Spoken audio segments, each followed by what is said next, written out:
magandang gabi sa ating lahat, sa mga taga-subaybay natin. Of course, andito naman tayo kasama si Doc D Si Attorney E. dito sa Usapang Usapang Ed.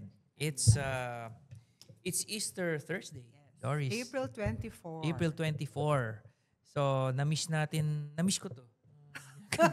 Parang last Monday naman, nag-show naman tayo. No, we had last Monday, Dr. Alan Bernard of De La Salle University talking about PISA. So marami tayong napag-usapan doon, lalo na we also took the PISA this year, 2025. Pero ngayong gabi, masaya ang ating magiging discussion, I am sure. Mm-mm. Ang title ng episode na to ay Usapang Usapang Teacher Ed. Ed, kasama si Dr. Dr. Ed. Ed. At nandito siya. Nandito siya. Kasama natin. First time na meron tayong kasama dito sa ating magandang studio. Magandang studio. So, nandito kasama natin Vice President for Academic Affairs of National Teachers College, and also, very importantly, siya ang chair ng Teacher Panel for Teacher Education at ang Technical Panel for General Education of the Commission on Higher Education. Parang mga 4 times kung sinabi ang salitang education sa kanyang credentials. Tama ba? So, we'd like to welcome Teacher Ed. Teacher Ed. Dr. Ed Fermin. Teacher Ed. Dr. Ed. Dr. Ed. Magandang Dr. Ed Fermin. Teka, Welcome. parang gusto, Teacher Ed ka ba o General Ed? Both? Both. Basta may Ed. Military ito. So yun, how are you? I'm very, very excited to be here. Maayos na maayos po tayo, lalo't galing tayo sa mga mahal na araw. Thank you for having me here at Usapang Ed. Bati ka naman sa mga, I'm sure, Sa mga baka million-million yung mong yung mga inobliga mong manood. Oo, tama. Oo. Sa bawat kasapi po ng sektor ng edukasyon na patuloy na naniniwala na marami pa tayong magagawa at magagampanan. Maraming salamat po sa pakikinig at sana kapulutan po natin ng mabubuting aral at usapan ang gabing ito. Okay. Alam mo, very excited talaga ako na makakausap natin si Teacher Ed. Teacher Ed, ni Doc That's how Ed. my students call me, by the way, Oo, ni Dr. when I started. Ed, yes. But we really call him Doc Ed, no? Kasi when we were just conceptualizing the show, di ba nagtatawanan na tayo? Sabi namin, sigurado dapat si Ed Fermin. Kailangan ma-guess Kailangan nandito si Ed Fermin sa mga shows natin. So, what have kept you busy the last several days, weeks? Alam ko, you're all over the place.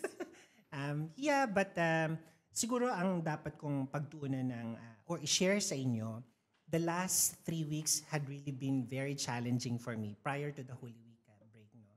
Kasi ito yung period na kailangan kaming mag-decide ano yung magiging direksyon ng bagong pre-service teacher education curriculum. At pangalawa, nakasama din tayo dun sa pagbubuo ng mas malinaw na direksyon ng disenyo ng tinatawag natin na Proposed Strengthened Senior High School Curriculum. Marami po sa inyo ang nakarinig na sa inyong mga division offices ng DepEd na nangingi sila ng mga volunteer schools para sumali dun sa ating tinatawag na pilot. No? At panghuli, yung kinareer namin talaga bago magmahal na araw, simulan natin na i-revamp ang licensure examination for teachers. Matagal nang reforma yan na kailangan ng sektor. Yun. Hindi naman tayo busy. Busy. Parang last Monday kasi nagkaroon ng forum ang COCOPE tungkol sa kanilang education agenda. Pero ngayon, ang linaw ng agenda natin, 3 agad.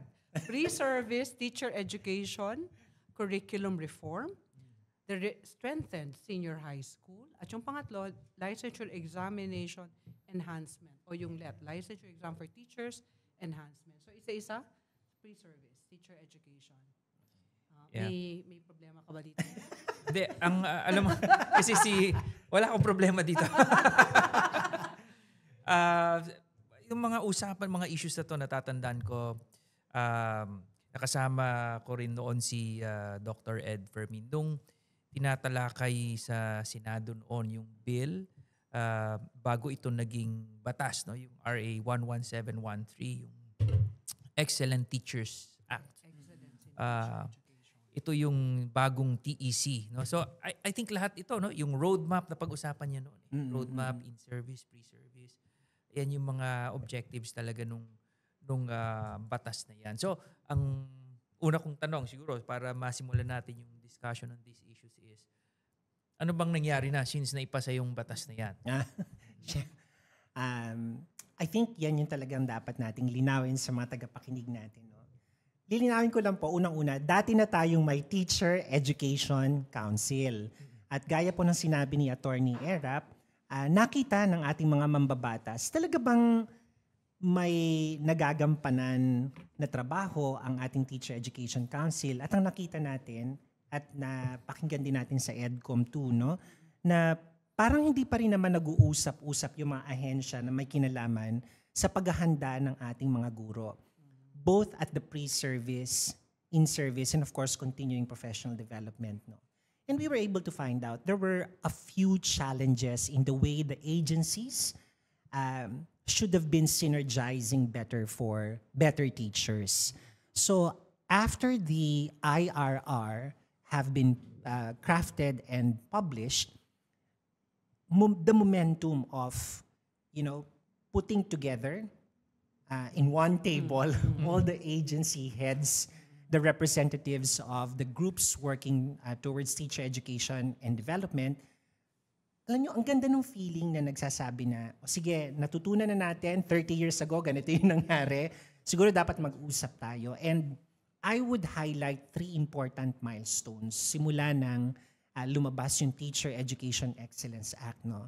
Number 1, mas naging malalim, madiin, at malawak ang diskusyon, ano dapat ang ginagawa natin sa pre-service level. Kasi totoo naman, no, if we invest in the training of our teachers, it's like solving many of the problems that we are observing now out there in the field. No? But we must also guarantee the fact that ano ba yung dapat na binibigay nating training dun sa mga nasa field na, sa in-service. No? So yung mga ganyan, mas nagiging malinaw na yung roadmap for teacher education and development. The second milestone that I would say is, mas bumilis ang usapan hinggil sa LET. No? Matapos nating ihain, si Attorney Erap, no? Ihain natin lahat ng data. Bakit ba ang pangit ng performance ng mga kumukuha ng LET? And the data that we have been able to gather, analyze, revealed produkto siya or epekto siya ng sanga-sanga at salasilabit na mga issue. And we are able to trash it out now up to the point of analyzing test items vis-a-vis the expectations of the declared curricula for pre-service teacher education. And the third that I'm most happy about, lumilinaw na yung direksyon, paano ba natin hihikayatin yung fresh talents to join the teaching force. Kasi alam nyo, parang napapansin natin, parang pag tinanong mo yung bata, anak, anong gusto mo maging paglaki mo? Sige, tanongin niyo kung katabi niyo anak niyo ngayon kung magsasabi na gusto ko po maging teacher. Apustahan tayo, malamang hindi. And our students who are brilliant na sana malaki yung magagawa sa classroom, they are not even considering. And that's sad. And there are plans now that are being laid and I'm excited. The council, I guess, is really doing its job to put together people. Gusto ko yun, no? Yung discussion ng pre-service, mamaya, pag-usapan natin yan. Yung discussion ng licensure exam for teachers. Pero i-catch ko yung pinakadulo. Bakit nga ba hindi attractive ang pagiging teacher sa current generation of Filipinos? I'm saying current. Kasi naalala ko nung tayo nung ako yung bata. That's naman. Totoo. Gusto ng mga tao maging teacher. At saka di ba laro yan laro-laro yan, yung teacher-teacheran.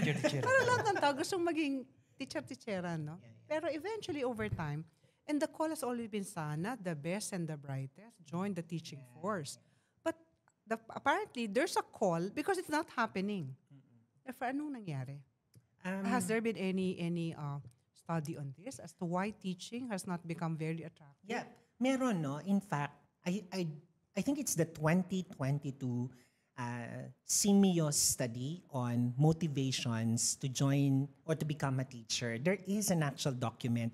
And there are also international research projects discussing why young people choose to become teachers, vis-a-vis other seminal work in the field that also tell us why people chose teaching and why they stayed in teaching.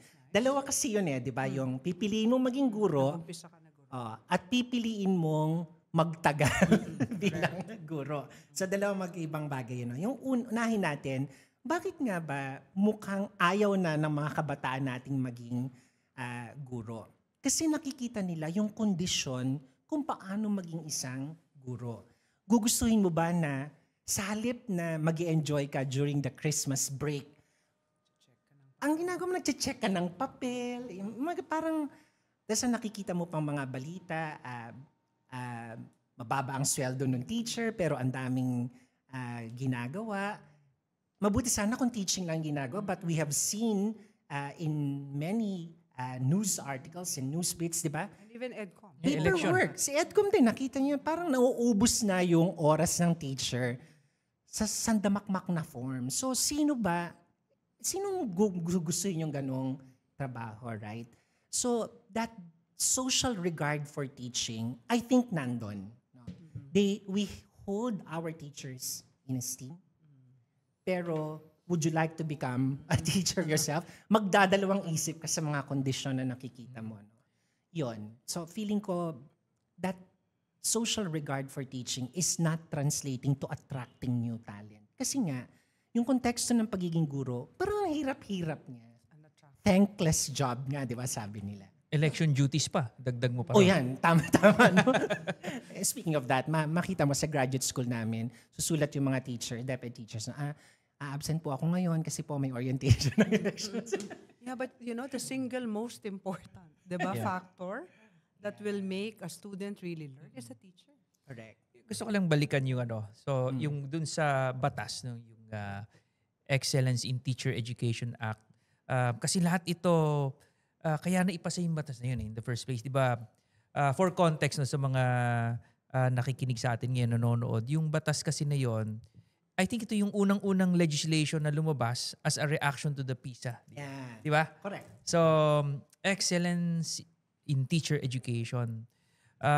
Alam mo, ang reaction noon, natatandaan ko, Dr. Ed, yung mga teachers hindi naging maganda nung pinapasa ito. Kasi parang sa kanila, problema sa mga estudyante na hindi nakakabasa and all, bagsak nga sa PISA. Ang aayusin ay yung teachers. Hindi ba parang, ba't kami na naman? Sa amin na naman ang sisi. So, paano ngayon ito? Kasi 2022 pa itong batas na ito. Paano na bago yung pagtingin na yun at paano natin nakuha rin ng suporta, especially ng mga teachers, no? In believing that this is really needed. Kailangan ng roadmap for teacher education programs. Kailangan magkaroon ng mas malakas na programa sa INSET and pre-service and INSET. Paano natin nakuha yung buy-in? Yun ang una kong tanong. Pangalawa, para isa na lang sagot mo, hindi ba mas parang gumulo yung, kasi di ba may council na it's composed of the Secretary of Education, the chair as chair and vice chair, tapos Director General ng TESDA and NCCA, no? And NAIAP. PRC pala. Tapos may mga groups of professional organization, teachers. Hindi ba ang daming trabaho ng mga cabinet level ng mga kasama natin doon. It also shows the importance na binibigay sa teacher education. But is it really working? Asan na tayo ngayon? 2022 pa yung batas na yan. Okay. Parang meron pong nagbigay sa akin ngayon ng dissertation question. Salamat, Attorney Erap. No? Pero magandang pag-isipan niya ng mga teacher education institutions. Baka dapat pick upin niyo yung question ni Attorney Erap, gawin yung dissertation question or comprehensive exam question. No, kidding aside, no? Paano nakuha yung buy-in? Kasi ginawang central to the discussion of a piece of legislation yung diskurso ng ano yung lived experience ng teacher. Pag sinabi nating lived experience, shout out to the phenomenologists out there. Di ba? Lived experience siya, sinasabi ng teacher na, paano po ako magtuturo na maayos? 6 na oras ang kailangan ko para matapos yung SF. Tapos pag naman yung SF na yan, ang dami na nilang bad words dun sa SF na yan. Pero school form siya, no? Ang dami. So sabi nila, baka dapat meron tumitingin talaga, how do we improve that condition? But it's not a DepEd responsibility alone. We should bring in other agencies, other groups to assess, no? Kaya nagkaroon sila ng buy-in. Kasi kung gusto mong sagutin yung tanong na, actually attorney, no? Dati, ang tawag nila sa Teacher Education Excellence Act at its inception is the Teacher Factor na naman Act. Yeah. Correct. Kasi parang, sabi mo nga, true to what you said, sinusolusyonan na naman natin yung teacher, parang siya yung at fault. Siya yung problema. Diba? So, ang nangyari, dahil nga yung lived experiences ang tinutukan natin, nakinig ngayon yung mga ahensya na, oo nga naman, kailangan nating ibigay yung tamang support as a teacher. Reviewin natin yung curriculum, isipin natin yung oras na nagtatrabaho sila. Ngayon, incentives, pag-usapan natin, kaway-kaway ang salary increase. Okay? So, ano yung mga dapat na binibigyan natin? Scholarships, trainings even abroad. Dapat merong nagtatagpi-tagpi niya. No? So, yung teacher factor na naman ay na-convert ngayon to the act to teacher naman. Teacher naman in a good way. Tutukan natin paano nyo ba susolusyonan yung mga paulit-ulit na lang na problema ng teacher. Pero take note at gusto kong malaman to ng lahat, hindi po to public school teachers lang. Lahat ng teachers ito dapat. Pribado man o pampubliko. So, the thing there is, when you put that up, magkakaroon ka ngayon ng compunction na, uy, dapat kasama kami dyan. Lumaki ngayon yung magluluto ng solusyon. At yan ang challenge ng konseho. Hindi ko po ikukubli sa inyo na mahirap mag-convene ng mga interagency councils, mga coordinating bodies, no? Pahirapan po na makumpleto yung attendance yan. Kaya ako, pag uma-attend ako talaga ng Teacher Education Council meeting sa ngalan ng chairperson ng komisyon, naisip ko na lang, kung talagang number 1 sa kanila ang teacher, di ba dapat gumawa sila ng paraan para umattend dito sa meeting na to? So, gusto niyo po ba ng attendance list? Hindi, yun talaga. So, ang unang na-achieve niya, para sa akin, Attorney Erap, no? Nabigyan mo ng push na, pag tinawag namin kayo, kasi pag-uusapan natin to, sikapin yung umattend. Kasi pag wala kayo doon, namimiss nyo yung opportunity to articulate your agency has a stake. And in fairness to them, gumagawa sila ng paraan talaga para maka-attend. That before was pretty much absent. So, kulang tayo doon sa attendance checking. Ngayon, healthy yung discussion. That's good. That's good. Pero siguro ang follow-up question ko dyan really is, sige, given na ang daming limitations, no, for a teacher, kahit gaano siya kagaling, to deliver well. No? Example, in a public school setup, we all know na practically walang textbook. Alam natin na we have more than 50 class days lost due to several reasons. We all know that there are other ancillary tasks. So 1,001 reasons na hindi naman yung galing ng teacher ang talagang magiging tamang attribution kung natututo ang bata. Kasi hindi nga makapagturo di ba? Now, having said that, pero ang tanong ko sa pre-service. So tinatry ngayon isolve ng DepEd yan. No? Kasi we can see naman the very concrete measures being adopted by DepEd given all the EDCOM2 findings on ancillary task, on the specialization, not really, that it does not match, right, etc., etc. Pero hindi ba yung pre-service din ang napakalaki ng dapat na ginagawang na responsibilidad para sa quality ng teachers? Baka naman naghahanap lang tayo ng gaps. Pero baka naman talagang yung teachers mismo medyo may pagkukulang sa pre-service curriculum. Yeah. Doris, sa totoo lang, gusto ko yung tanong na yan. Dapat kasi matanggap na rin natin sa sarili natin, within the halls of teacher education institutions, there's also a question of teacher-educator quality. Yes. right? Kasi we serve as models to the would-be teachers. Pero pagka yung teacher, educator is someone who's not keeping herself or himself abreast of the latest trends in technology, in research capabilities, classroom management, what do you expect the teacher candidate to eventually learn and apply in the field, right? Kaya naiiwan ngayon, pagdating nyo sa pre-service, pinapabasa kayo ng sandamakmak na aklat, pinapasulat kayo ng sandamakmak na reaction paper. But the real way to learn, and we know this in theories of constructivism and related theories, the best way to learn is by doing. That's why I think we need to shift the orientation of pre-service teacher education courses to a more hands-on experience. Kung gusto mo magturo ng classroom, gusto mo matutunan ng classroom management principles, siguro dapat kalahati ng semester, bumibisita ka ng classroom of various conditions and then bring back to the classroom what you have observed, discuss it among yourselves, and ask the deeper questions of what could have been improved in the first place. What could have the teacher done in such difficult situation? Kasi you learn the scholarship of practice by immersing yourself and doing things. Which, ito, alam natin itong dalawa, no? Pag tinanong mo, gaano ba tayo kasi talaga nababad sa actual classroom situation? Di ba parang one sem lang naman yung teaching on the fourth year natin? Late na nga eh. Tapos nagkaroon ng field study, pero konti lang din yung oras. No? Ngayon, pinupush namin, 1 taon dapat. Sundan mo yung actual school year nang mababad ka from start to finish. Ano dapat yung expectation sa isang professional teacher? So yes, to your observation, dapat may magbago talaga sa pre-service teacher education. So, may tanong ako controversial. Takas naman. Nakabahan ako Ano dyan. ka agad? May display. Hindi, Ano ka agad? kasi Oo. I think nung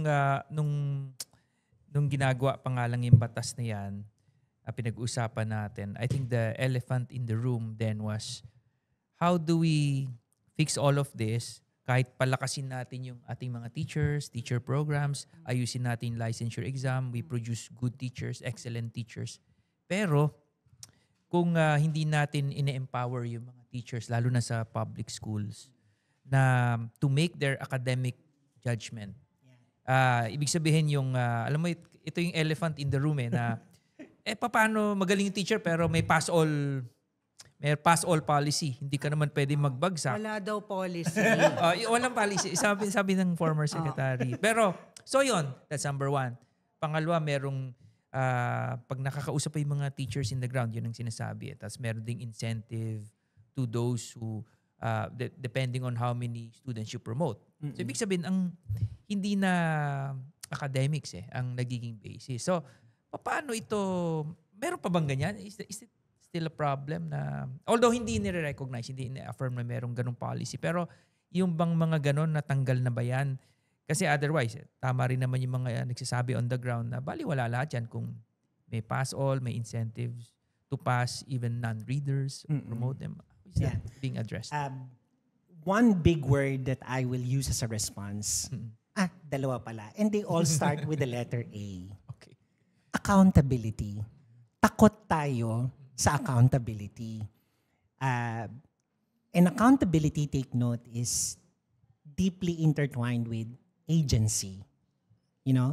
Pananagutan mo, accountability, na paghusayin talaga yung pagtuturo. Pero sometimes, gustuhin mo man yon, may sense of doing it ka man, sinusupil ka nung principal mo na ang paniwala ay lahat kayo, hubarin nyo yung toga nyo. Iba yun. Iba pala yun? Iba yun. Hindi. Ano ka naman nakiki-teachable moment ka Ibig ko lang po sabihin doon, may gusto kang gawin, hindi mo magawa kasi pinipigilan kang practicing yon, di ba? Gaya nung sinabi Agency. mo, alam mo naman na hindi mo dapat pinasa yung bata. Pero naririnig mo kasi sa supervisors mo, pero kailangan masundan natin yung metric na mataas yung performance indicator ng learning outcomes natin, yung ganyan.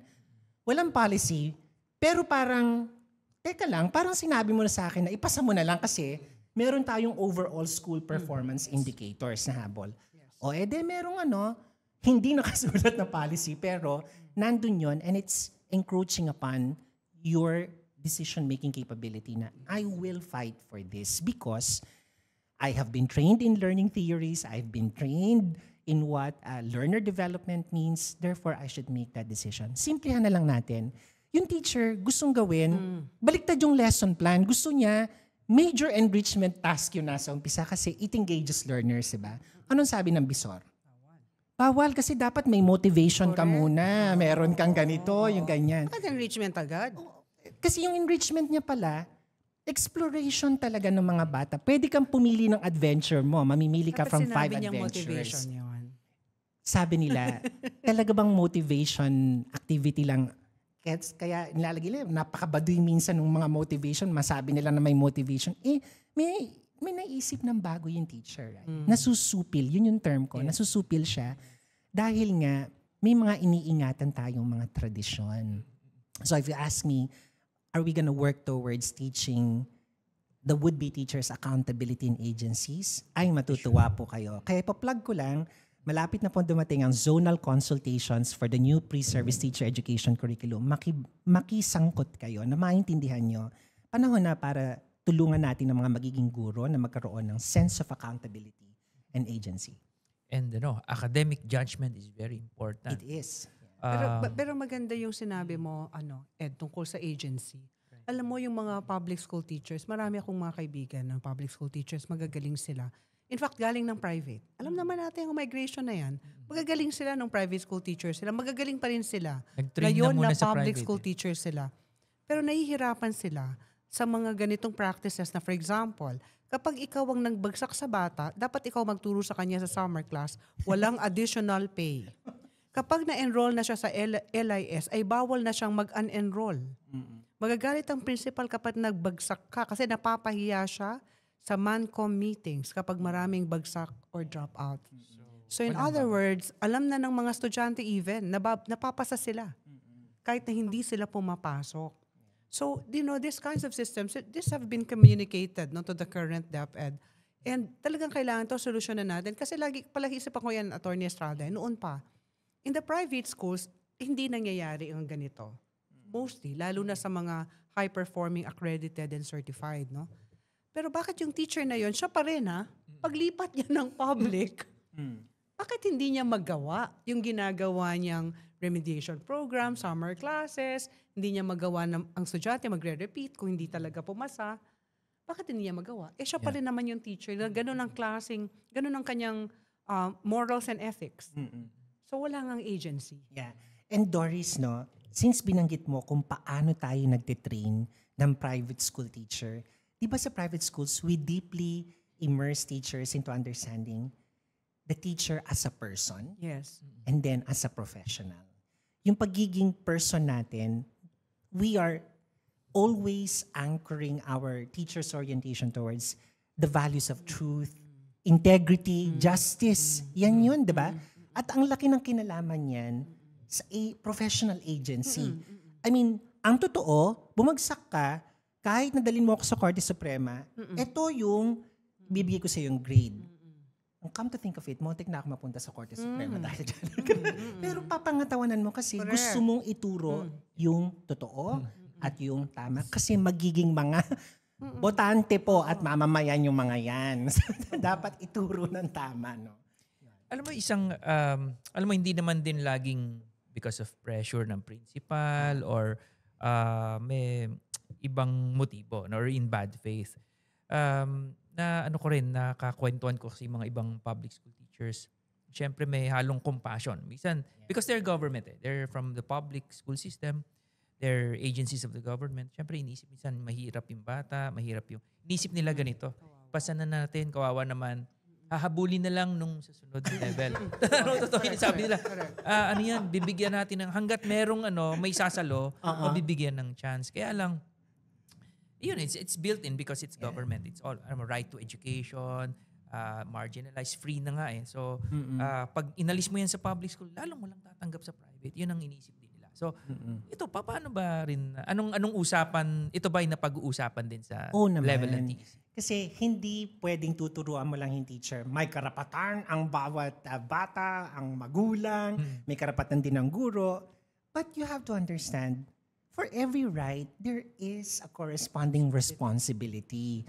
And yung responsibility na yon, parte siya ng mas malaking diskurso nga ng pananagutan, ng accountability.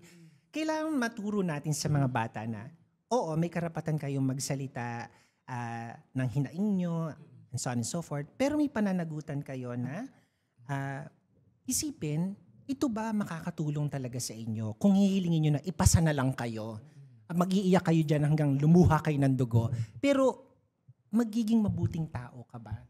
Kapag binigay na lang yan ng teacher mo. Ilalagay mo pa sa alanganin yung teacher mo. Yung mga ganyan. Nung isang EDCOM meeting, yan actually yung sinagot ko. Sabi ko, hindi kasi pwedeng naaawa tayo, kaya natin ipinapasa.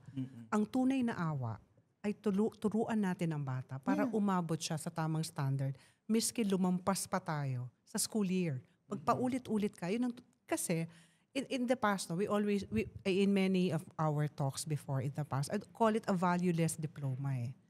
Kunyari lang, binigyan mo siya ng grade 10 certificate. Kunyari, may senior high diploma siya. Pero pag tinest mo yung batang yan, alam natin, and higher ed institutions tell us this. In their diagnostic exams, ang incoming grade 11 nila are really 7 or 8. Maswerte ka pa kung 7 or 8 ang levels niyan. In other words, talagang below standard sila, pero we keep on promoting them. So anong end result? 'Di ba? Sabi, what have the studies shown? Nag-college pero nag-drop out. Sabi ko, umabot din siya sa point na hindi na niya kinaya. O, ngayon, dumaan man siya doon na pag-graduate pa rin ng college, walang trabaho. Or, yung work niya is underemployed siya. Kasi nga, aabutan ka din. Yeah. Diba? Because in a competitive environment, and we're not just talking about the Philippines here, right? It's global competitiveness because hindi kailangan tayo yung lumabas ng Pilipinas. Nandito na. Tama. Sa Pilipinas, ang mga ibang nationalities competing for our jobs, lalabas din yan kung ano talaga ang level of competence mo. Yeah. Pero Attorney Erap and Doc Doris, baka lang po ma-misinterpret nyo na, si Doc Ed, ang sinasabi niya lang naman, teacher accountability. Sabihin ko sa inyo, pumunta ako sa korte kasama mga teachers whom I understood why they had to fail. 8 students who were prevented from being promoted to 4th year and hence not graduating. But why did I take the side of those teachers? They simply told me something that changed forever my sense of educational leadership. They said, "Sir, ipaglalaban namin yan kasi alam namin mas magiging mahusay pa sila." And that's what they want to see in their kids graduating, that they're able to stand on their feet, correct whatever wrong they have. Yes. I was very happy because the judge, even articulated that.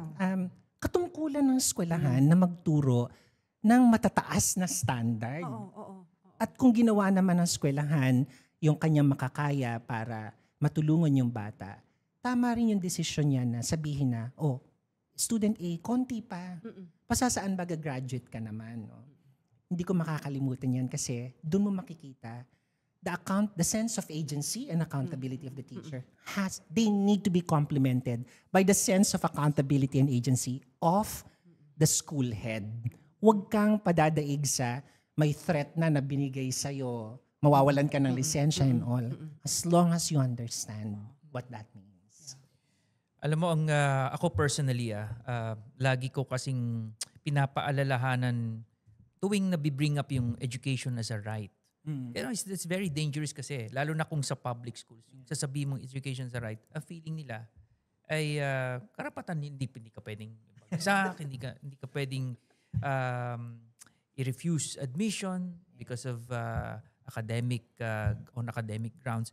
Dapat lagi nating sinasabi na it comes with the responsibility. Kasi education as a right only means the opportunity to get into education, access to education. Pero it has, whether it's public or private, actually sa akin nga dapat mas mataas ang accountability ng nag-aaral sa public schools kasi libre na binibigay ng gobyerno eh. Tumpak. Pero kabaliktaran, yung nasa private kasi nagbabayad sila ng tuition at alam nila may obligasyon sila. Kailangan meron kang, you have to satisfy yung academic standards ng private school. At pag hindi mo na-satisfy yan, kahit nagbayad ka, pwede kang hindi promote, pwede kang matanggal. Sa public kasi, libre eh. So, and they demand from the government, bigyan nyo kailangan, karapatan na namin ng edukasyon. So, ang hirap bawiin pag sabi mo ng it's a matter of right. So, I think, laging dapat may messaging na it's a right, access is a right, but you have obligations as a student, as a parent. If you don't comply, you lose it. Yeah. Let's give it to another more deserving. Agree. Otherwise, so yan ang accountability is really very important. Accountability that translates to justice. Yes. Pero siguro, yung kanina, yung sinasabi mo, kasi ako bilang teacher ako ng siguro mga mahigit 20 years, no, nang bagsak ako talaga. At hindi gumraduate. Dahil 4th year high school teacher ako, no. Pero may summer classes kami or even repeat, no? The entire year. Pero at the end of the day, yun na nga eh. Kasi ang usapan dito, di ba, development to their fullest potential. Agree. Alam mo kasi na hindi binigay kung ano ang kaya, despite all the support na nandyan. Siyempre, private school naman to, no? Iba naman ang konteksto ng public. Anong mensahe ang binibigay mo sa isang bata who gets away with murder? Well, murder, hindi totoong murder. Ano yan, idiomatic expression yan. Kasi kitang-kita nila, ganun pala, basta nasa LIS na ako, kahit hindi ako pumasok, mapapagalitan si ma'am pag hindi ako pinasa. So alam mo, sabi ko, it's all caught eh. Akala lang natin, hindi alam ng bata. Alam na alam nila, no? Kung how the ways of the world. In other words, because they see it eh. Kaya to me, napakahalaga, no, nung sinatawag nating agency ng teacher. Kasi dun niya rin huhugutin yung, di ba, noon kasi very fan ako ng workplace spirituality eh. Parang bakit ako magtatagal at magiging accomplished at magkakaroon ng meaning sa akin ng aking trabaho kapag nakikita ko na nakakagawa ako ng kabutihan. Pero kung teacher ka, alam mo wala kang nagagawang kabutihan. 'Di ba? Kasi wala ka like yung teacher doon nga sa 'di ba? Doon sa pinaglalaban niya yung toga ng mga estudyante niya, 'di ba? Akala niya pinaglalaban niya ang kabutihan sa nakikita niya. And yet you're so unempowered. Ano ka talaga eh. You know, you will be demoralized. So ano naman yan? Teacher welfare naman. Diba? Support to them. Kasi nga, sundan ko lang sinabi ni Doris, no, whether it's public or private, yan, talagang education has become very litigious. No? Halimbawa, hindi mo binagsak mo. Susumbong ka agad. Sumbong ka kay whoever. Sumbong ka sa gobyerno. Ako, nasumbong na ako dyan ang may kadalasan. Hindi, kung saan, kahit saan, whether sa gobyerno ka isusumbong o sa programa, para bang, nawawala na ng saysay. So nawawala yung accountability eh, 'di ba? Hindi pinagraduate, susumbong ka. So nawawala na yung yung academic freedom for higher education institutions, but also of course yung sa basic ed. Ganun din, making the academic judgment, the right to govern, apply their own standards kasi nga pag binagsak ikaw pa masama eh, 'di ba? Iba na talaga ngayon. So how do we also protect teachers? Yung mga nanonood sa atin ng mga, lalo na public school teachers, they're always at the losing end pagdating dyan. How do we also ensure and balance teacher protection with child protection? Diba? Malaking yan, sapin, no? In fact, attorney, no? Yan ang dahilan kung bakit kailangan din i-reframe ang Philippine Pre-Service Teacher Education Curriculum. Kasi yung existing natin, binuo siya nung wala pa naman yung talagang full details on child protection, teacher welfare, and meron teacher welfare nun. Pero iba na yung konteksto niya. Gusto ko nga, yung isa naming discussion, different teacher education institutions, sabi namin, alam niyo pag tinuro natin yung Child Protection Act na yan ba ay dahil binibigyan natin ng kapangyarihan yung bata o yung teacher? Kasi child protection siya, pero yung driver niya, yung mag-implement niyan, si teacher. Dapat magkaroon tayo ng opportunity to teach the pre-service teachers. It's not just for the child alone, it's also for you. And I think more importantly for the teacher kasi ikaw yung magdadrive ng child protection. Hindi, siya yung suspect eh. Siya yung unang suspect ng child abuse eh. Parang, di ba, how can you protect? Sila nga dapat nagpo-protect. Diba? And for a pre-service teacher to be taught na, teka, will that not put you in a difficult light? Dapat natuturuan natin yung teacher how to make those assertions, which will lead me towards, kung yun ang tinuturo namin, dapat pag tinest natin sila sa licensure, Correct. Yun na yun. under which circumstances, Yes. dapat yung tanong natin, Oo. kung ano yung mangyayari sa field, hindi yung, who among the following is a perennialist? Andun pa rin. Anyway, kanina kasi binanggit mo to, no? And it will connect to that. No? You were talking about teacher-educator quality. Kasi kanina pa si Erap, elephant in the room ng elephant. O sige, elephants. Marami. Elephants in the room. Dinagdagan mo pa, hindi na nga marami, kasya yung isang elephant. The teacher-educator quality. Di ba kasi nga sa pre-service, sabi natin parang baka may kakulangan sa preparasyon no, para sa ating mga teachers. So, you talked about a very good example using constructivism, di ba, on how experiential it should be para talaga ma-fully immersed. Meron bang nag-check kung ginagawa yung ganito? I'm talking about quality assuring teacher education institutions. Correct. Meron bang ganitong systematic? Shift na tayo sa sunod na trabaho. Sunod na Meron trabaho ba ni ditong Ed. systematic na Different hat. QA? Oo. May QA talaga sa Commission on Higher Education. Pero isipin nyo to, no? We're talking of nearly 1,600 teacher education institutions. And in the regions where the action takes place, a regional office of the CHED will need to cover so many other disciplines. But if you talk of the workforce of the commission doing quality assurance, monitoring, and evaluation, gosh, di kaya talaga. So that's why under the Teacher Education Excellence Act, we need to rethink about quality assurance mechanisms. Who, how, and for what purpose are we quality assuring? So, dapat dumami or mag-expand yung field na yon doing QA. CHED is there kasi to find out, are you complying with the minimum expectations? And recently, we found a pool of about 600 teacher education institutions who are, not doing well in the LET. And therefore, we are thinking there must be something that they are not compliant with. So yun yung and what did we find out when we asked the regions, can you look at these schools? The regions reverted, they did their due diligence and identified, ito yung school na may nare-report na may Sunday school dean. Ito yung pumapasok lang yung dean Sa Sunday. Sundays. Kasi Uy, may ganyan. may work elsewhere. Oo. May Sunday ganyan school sa din. basic ed. Oo, Meron din sa basic ed. Meron, oo. Sabi ng CHED, full-time din, nandun ka dapat. Si Oh. QA talaga. QA siya. Kaya, ang problema lang dito, bakit naman the nerve, bakit naman violate nyo minimum condition of quality na nga Maraming yun, the diba? nerve. Maraming the nerve. It's a nervous system. It's rocket science. So yon, I'm saying, we need to We need to do that, expand talaga who can do quality assurance. Kasi in other jurisdictions, nagwo-work na may multiple players sa Correct. QA. Oo, agree ako Kasi bakit naman iiwan mo lang sa CHED yung Or role na FAAP. yon or FAAP? May internal quality assurance. But they need the instruments, Ed. Yes. If it's an IQA. Correct. And therefore, we can now raise the question, is the system mature enough to do internal quality assurance and therefore do we have the resources and technical expertise? Baka naman dun tayo magbuhos ng Pwede resources to capacity. Yes. Alam mo, ang una dapat natin natuturuan ng QA, yung mga mag-a-assume ng leadership post kasi dapat makita nila yun as part of the overall accountability framework. Right? Yan.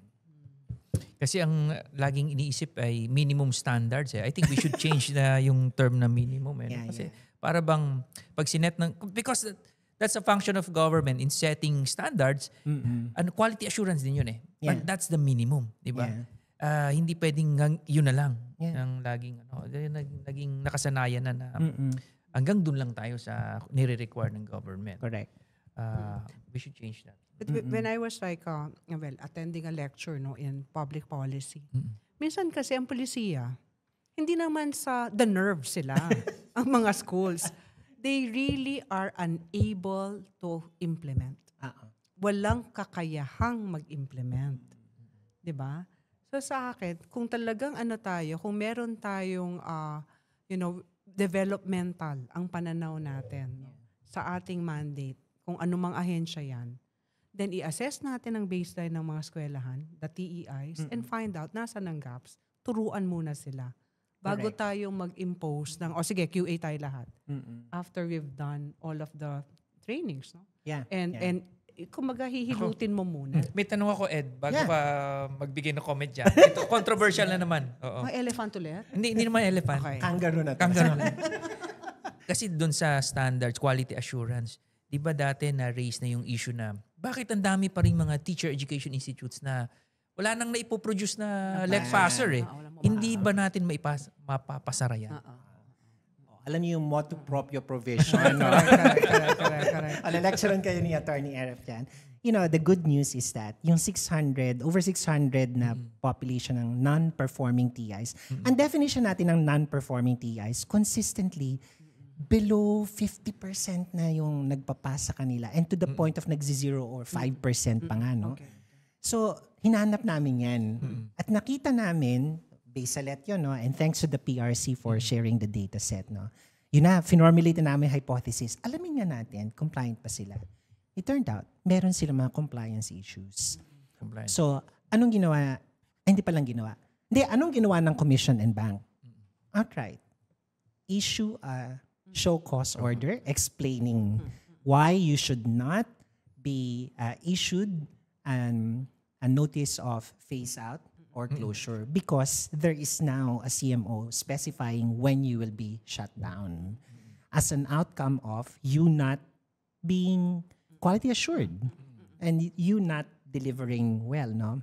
So, ilan yon? From 600, nasa mga 400 sila. First batch. Pero ito naman, ang sunod, follow-up ko. Okay. Ang sabi naman ng mga affected schools yan, mga low-performing, non-performing, hindi naman problem ng namin, curriculum or instruction. It's the LET. It's the LET. It's the problem of the test. So, paano it's yun? the So, LET. totoo ba yun? That sige. brings us to the next okay. point. How do we also fix the problem of the licensing? Galing ang exam? segue, no? Make sure it's aligned. Make sure it's aligned because they'll point to that. Kasi sabihin nila, hindi namin problema. Sa exam, by problem sa exam. Kasi tinignan din namin, sige ang problem natin yung exam. Kasi nga, sabi nila, mababa yung performance namin kasi yung majors namin na early childhood education Pinagtitake ng iba. and pinagtitake ng elementary education, wala sila ng specialization Correct. component. Correct. Madali pa yun kasi maraming pumapasa ng early childhood na LM yung kinuha. Okay Kaya pa yung naman, scores. kaya. Nagtatop notcher pa nga eh. Ano kayo? Pero isipin nyo yung PE. PE. PE major pinakuha ng MAPE. So, Music, arts. bumabagsak Health. sila kasi nga hindi naman sila naturuan ng enough na music, Arts at health. at saka health. Sabi PE, ng- okay Ba, pa. PE lang kami. Bakit ba pinipilit yung MAPE? Diba? Pwede nyo ng pagdudahan, hindi fair measure yung Yes. LET lang. Kaya sinabi namin, not only LET. LET is just an approximation or an indication of Yes. something Agree. that is more I deep-seated. agree. Kaya hinahanap namin yung QA. Ngayon, yung part ng QA attorney kasama doon yung walang COPC sa mga public institutions at saka yung walang GR, the government recognition. Akala ko pinadala nyo rin ng show cause ang Board of Professional Teachers. Biro lang. Mga kaibigan natin. Ako, ang yung alam mga ko lang, ang familiar ako sa FAAP, no? FAAP schools which are accredited, syempre hindi lang licensure exams. There's a full QA on all areas of school operations at may instruments yan. Kaya yun ang it's really a combination. No? You probably will have to attach some weight as to performance in licensure exams vis-a-vis their extent of compliance. No? With all Pinapublish na others. ba ang mga exam questions ngayon? Okay. Sinusunod na yung... Yan ang kapangyarihan ng Teacher Education Council, part of the powers, no? Dati wala. Oo. Ngayon, nag-start na sila to actually do an assessment of the actual test framework and the actual test items. Hinihintay namin yung maging outcome kasi ongoing siya ngayon, no? Although may implication kasi may risks when you pull out the items. Pinaliwanag na sa amin yan, but we're way beyond that now. We are now talking with each other. We're looking at how the tests specifications are developed. Are they aligned with the curriculum and so on and so forth, no? So yun yung major development sa area na yan. Masisilip na natin yung exam. Ma-analyze natin yan. And the first step to that is to correct yung mga lingering illnesses, which is testing the majors, using the test na wala naman ng specialization lang. Kaya abangan nyo po at congratulations po kay Chair Zamora ng PRC at kay Chair Popoy de Vera ng CHED. Finally po, nasusolusyonan natin kung ano yung specialization nyo, itetest kayo doon beginning September 2025. Good news. Doon ako natuwa doon sa salitang finally. Yeah, finally. Hindi kasi, Pwede pala. di ba parang ang tagal na niyan. Yeah. Ang tagal ng usapan Yeah. yan. But Attorney Erap knows it better kasi nga, iba yung pag-interpret dun sa Teachers Professionalization Act where LET is enshrined. Parang dalawa lang kasi yung majors na lumalabas, di ba? LM at saka secondary. And correct. not knowing under each, may May subspecialization. Ang mahalaga, finally, wag na natin ungkatin, baka bawiin pa yung ano eh. Oo.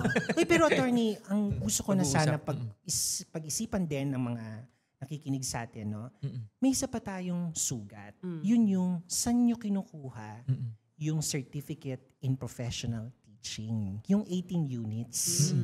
Kasi we also recently discovered, isa siyang kabuhayan showcase. Wow. May black market ba yan? Parang hindi naman sila teacher education institutions, naka-register na training centers, 18 pero units ang nag-i-issue ng 18 units. So, under sa batas na nakakapagturo dapat ng PropEd, teacher education institutions. I mean, professional teacher dapat. We found out, trainers yung mga to, no? no. So that's another area. At parating na yan. Pasara na natin. We have the support of PRC oo. and CHED in making sure this is likely going to be the next joint circular. Now, moving forward, dapat yung kung di ka teacher ed major, kumuha ka ng CPT, dapat makapag-present ka nung certificate na yun coming from a duly recognized teacher education institution. Yun, kailangan din natin. Tsaka ano yan, kasama sa powers ng PRC, may adjudicatory function sila. Yun. Ang nag-offer ng mga, and wala sa kanilang Yeah. permit and authorization, hindi qualified, dapat automatic pasara yan, patigil agad yan. Ayan, abangan nyo yan. Hindi, kasi ang ang lagi kong iniisip dyan, grabe yung mortal sin ba yun? Ano Ibig sabihin magpo-produce ka ng mga teachers na hindi prepared, Hindi or qualified. standard, di qualified. Tapos i-deploy mo yan. Hindi ba kasalanan yun? Kasalanan at ang manifestation niya, crisis. Hindi ba? Kasi, ay nako, sabi ko, ginagalingan masyado kasi yung Di, habang pagiging tayo ng ay sistema. nalulungkot at may learning crisis, may natutuwa. Oh. Di ba? Dahil kasi yung pinagkakakitaan, yung, di ba, they produce unqualified teachers, they operate as a TI without proper qualifications and standards. Natutuwa sila ng ganun. Racket nila. But it's about time na matigil na talaga ito. Anyway. So for some areas talaga, such as that discussion, no, on making sure we have duly recognized TEIs, no, who will deliver the 18 units. Talagang very strong dapat ang regulation dyan ng government. Pero merong ibang mga areas na dapat, medyo na naman sila, di ba? Medyo arm's length naman kayo. Allow us, di ba? Our academic freedom, allow us to govern and all. It's a very difficult balancing act, seriously, for government. No, on the one hand, pero sa akin, parang may paraan na para makita mo sino ba yung hihigpitan at talagang papansinin ng husto. At sino ba yung allowed to fly? Yeah. Kasi alam natin maayos Gusto ko sila. yan. They can be creative and Yes. innovate and allow them to let 1,000 flowers bloom. Diba? Naks. Alam mo, yan ang lagi ko sinasabi, Ed, na ang tendency kasi is, di ba, nag-apply ng permit, for example, to offer teacher education program. Permit, recognition. So may regulatory capture na. Diba? So, machi-check mo na kung compliant, non-compliant, pwede mo pasara. So, yung sinasabi ni Doris, ang nagiging focus, ang tendency is dun sa pasok na sa regulatory capture, yun yung hinihigpitan.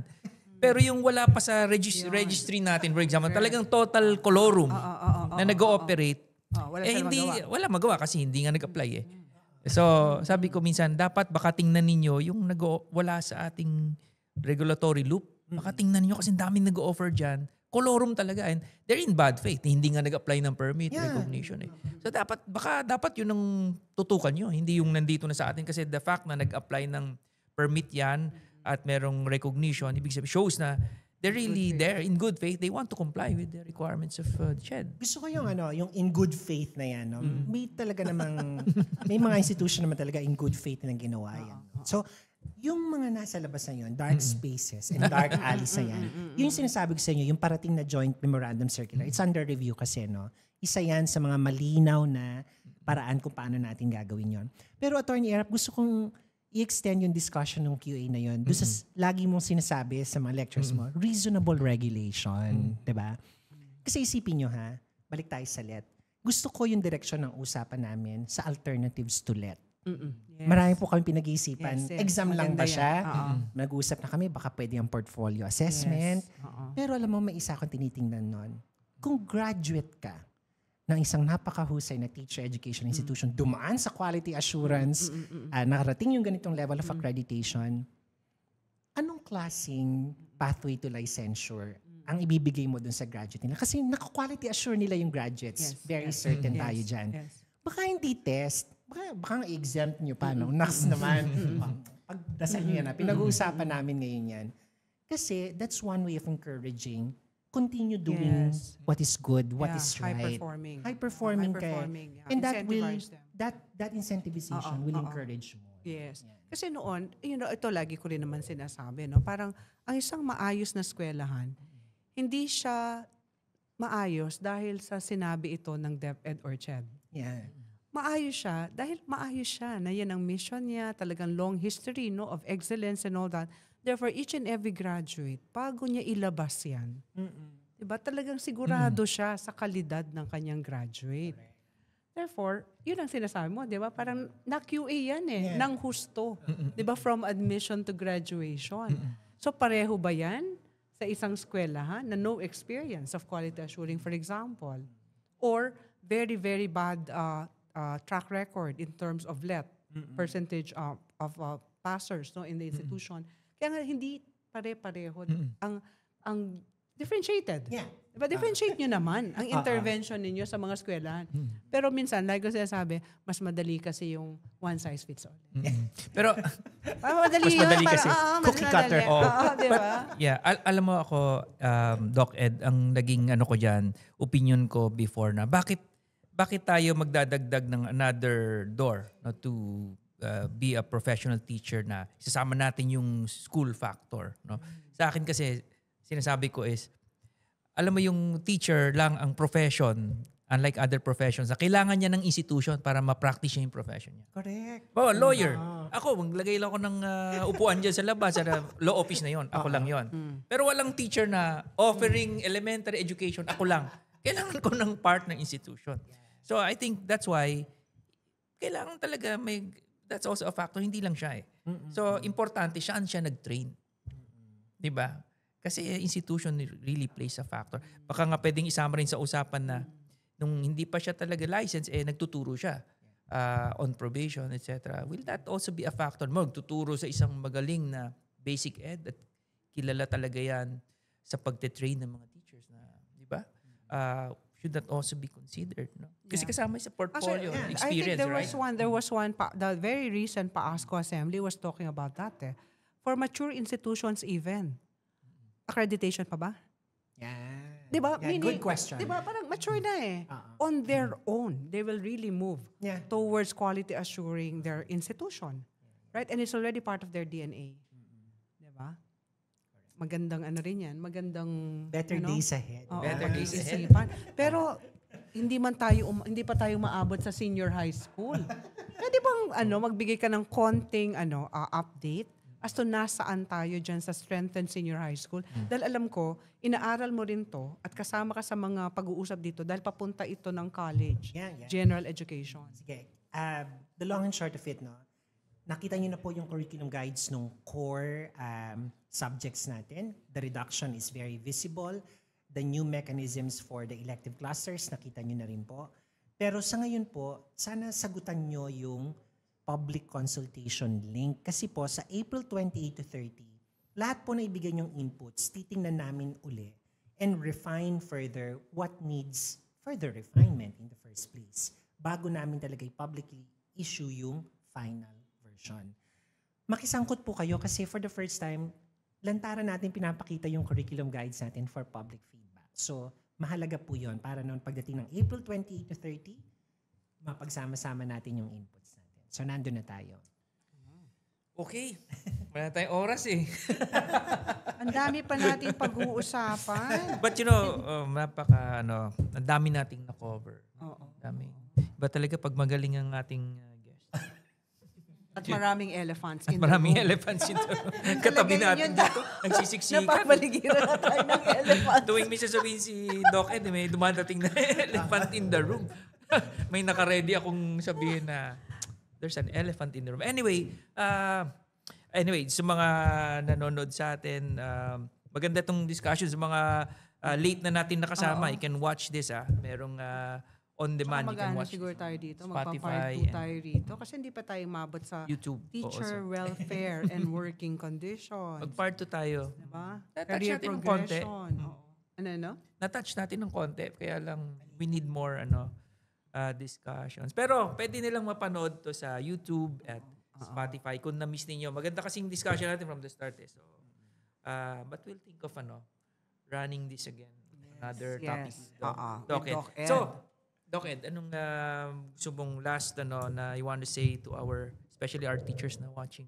Sa lahat po ng mga kapwa ko guro, mayroon po tayong krisis, krusto na papasanin natin, pero bilang ngayon po ay Easter season, pasasaan ba babangon tayong muli? Grabe, pelikula yun. Ganda naman. Napanood ko na yun. Yay. Oo. So, well, maraming salamat, Dr. Ed Fermin. It's always a pleasure having you in discussions like this, policy discussions. Diba? At saka this will go down in history as our first Live guest in our studio, di ba? Invite na nga natin galing, siguro ang yung galing kung ng pwede. Mas maganda, discussion. dito na lang, no? Dito na lang mag-meeting ang Teacher Education Council kaya. Gusto niyo? Let's invite elephants in the room.